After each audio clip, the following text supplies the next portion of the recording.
Hello everyone, today we will look at solar panels and specifically different sizes and how they affect installations. Now we have touched upon this issue before, but I want to talk about it again because it's so important and show you examples. Now you may have seen installers and solar panels, data sheets and things that have panels with very high wattage. For example, these ones. 625 watts from one panel. So you might think that, oh my god, they are so good, these panels, because they give so much energy. Actually, that's not the case. It's a good panel, but the main difference between this panel and the panel that's lower wattage is just the size, just the area that it's covering. And to show that, we can take a look specifically on the Jinko. 34.6 on the weight. We have 2.4 on the length. We don't have to worry about the width because it's about the same.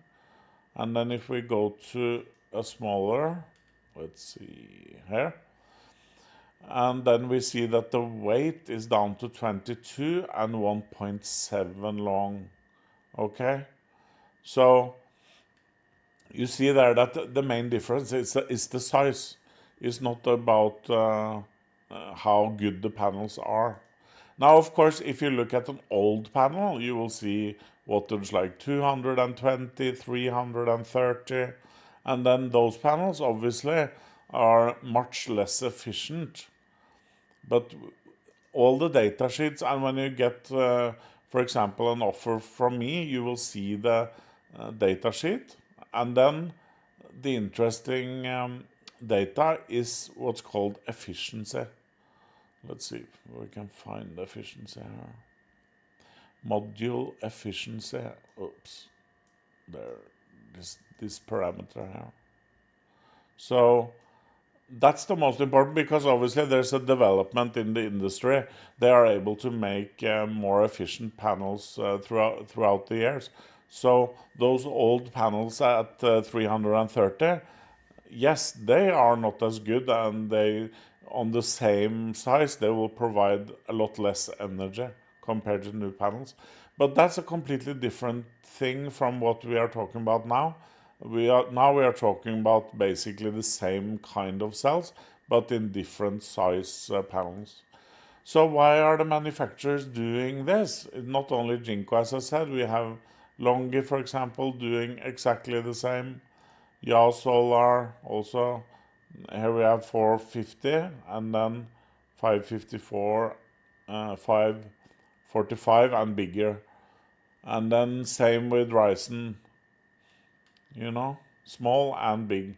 So why are they doing this? Well, the thing is it's made for different markets, different things. The smaller ones are made for house installations, residential, and the big ones are made for factories and things like that.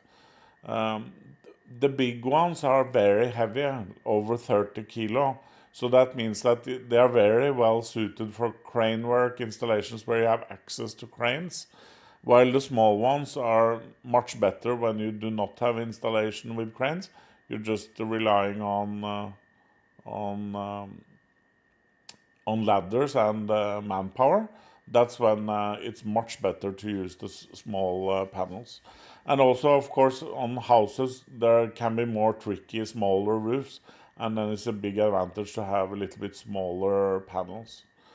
And there is another reason, and that is when installers for houses, when they are installing, if they have very big panels and they have to manhandle them, it can be very difficult to avoid the cracking, not visible cracking, but what we call micro cracking, because when the panels are so heavy and you have to get them very high up, it can more easily be twisted and dropped, and then you have damage. So the smaller panels are much easier for installers like us that install on normal houses. Now the problem is that some companies are using this difference between small panels and big panels as a marketing ploy. So they will, you know, market and try to promote systems with those very high wattage panels. And they will use that as a marketing strategy, basically, because it's an intuitive reaction for people that don't know what's going on to think that higher wattage panels are better. But as you can see now, this is absolutely not the case, and actually the smaller panels are much better for houses and residential than the big ones. And the manufacturers will tell you the same if you ask them. The problem is that when those kind of differences are used in marketing, that's why it becomes a problem. And the big panels are sold for residential installations, which is just wrong, basically. So, and if we talk about other differences, of course, on the big panels, if you use them, you will have a little bit better space utilization just because you're using less framing. But I would not consider that a big, factor is not important. The most important factor when you choose panels is that the cells are good, and the warranty, and that the installer, you know, has a plan for how to install on your specific roof. That's the most important, because panels these days, they are very similar. If you look on Jinko, Longi, Ja, Solar, even Eastlux, less known, and also Ryzen, it's basically very, very similar. Yes, there are minor differences, but it's really of no concern if you think about it.